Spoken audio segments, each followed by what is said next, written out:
Hello friends, ज्ञान सीखो India में आपका स्वागत है। दोस्तों, क्या आप जानते हैं हमारे भारत देश में छोटी बड़ी लगभग 200 से अधिक नदियां हैं। तो दोस्तों, आज मैं आप लोगों को उन्हीं नदियों में से 27 मुख्य नदियों के बारे में बताने वाला हूं।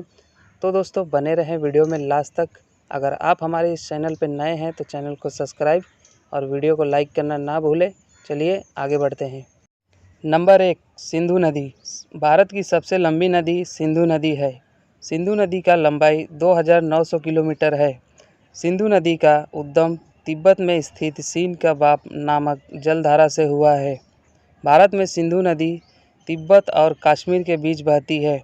सिंधु नदी गंगा पर्वत के उत्तरी भाग से होकर दक्षिण पश्चिम में पाकिस्तान के बीचों बीच से गुजरती है।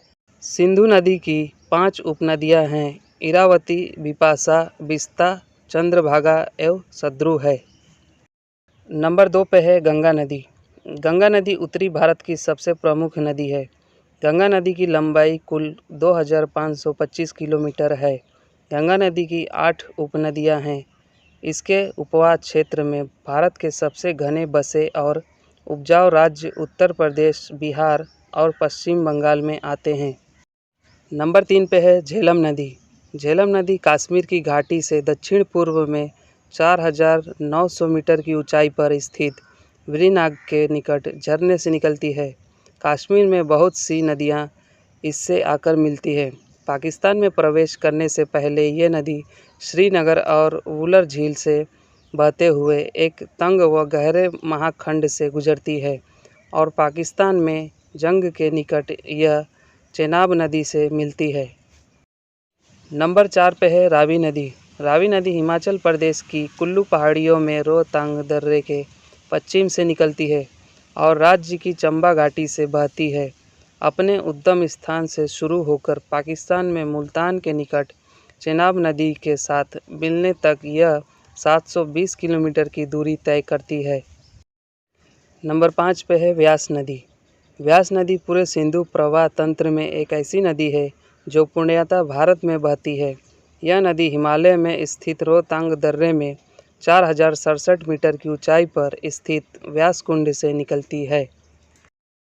नंबर 6 पे है यमुना नदी। यमुना गंगा की सबसे पश्चिमी और सबसे लंबी सहायक नदी है।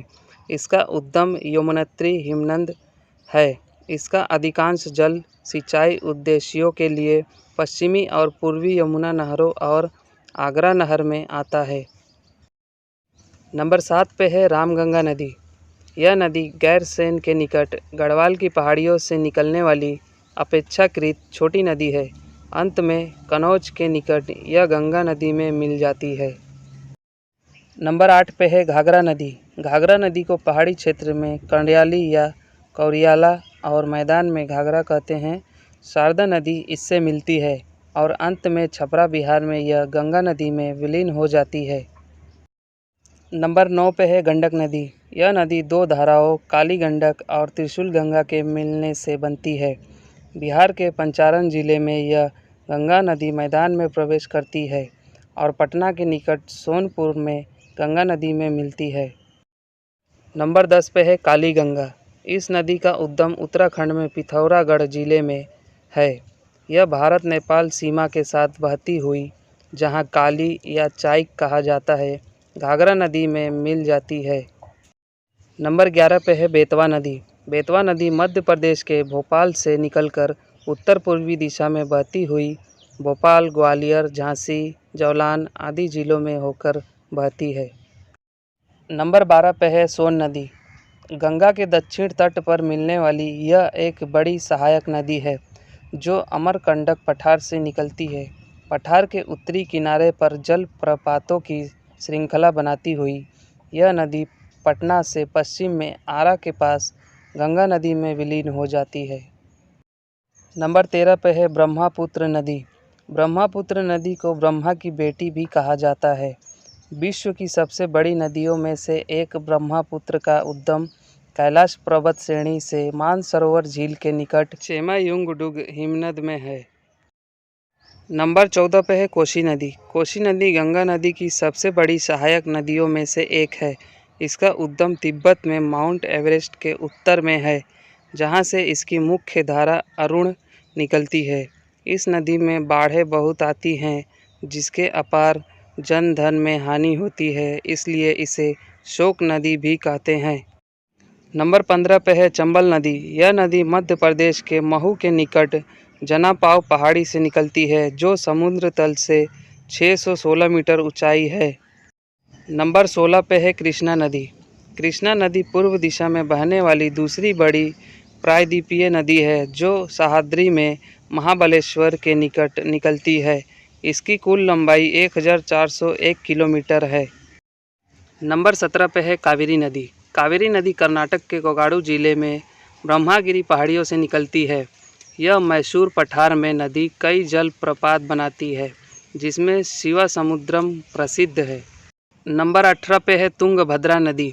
यह तुंगा और भद्रा नदियों के मिलने से बनी है। तुंगा कर्नाटक के पश्चिमी घाट की गंगामूल चोटी के नीचे से और भद्रा काडूर जिले से निकलती है। नंबर 19 पे है गोदावरी नदी। इस नदी को दक्षिण गंगा के नाम से भी जाना जाता है। यह महाराष्ट्र में नासिक जिले से निकलती है और बंगाल की खाड़ी में जाकर गिरती है। नंबर 20 पे है महानदी। महानदी छत्तीसगढ़ से रायपुर जिले से सिहावा के निकट निकलती है। यह उड़ीसा से बहती हुई अपना जल बंगाल की खाड़ी में विसर्जित करती है। नंबर 21 पे है माही नदी। नर्मदा और तापी के बाद यह गुजरात में तीसरी बड़ी नदी है। इस नदी की उत्पत्ति विंध्याचल पर्वत से होती है। नंबर 22 पे है दामोदर नदी। दामोदर नदी छोटा नागपुर पठार के पूर्वी किनारे पर बहती है और भ्रंश घाटी से होती हुई हुगली नदी में गिरती है।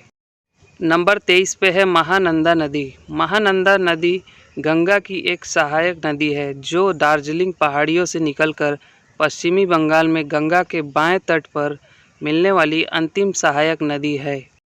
नंबर 24 पे है नर्मदा नदी।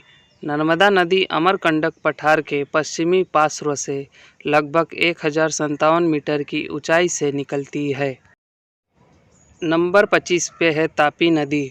यह पश्चिम दिशा में बहने वाली एक अन्य महत्वपूर्ण नदी है। यह मध्य प्रदेश में बैतूल जिले में मुल्ताई से निकलती है तथा यह सूरत के निकट खब्बात की खाड़ी में विलीन हो जाती है। तापी नदी की लंबाई 724 किलोमीटर है।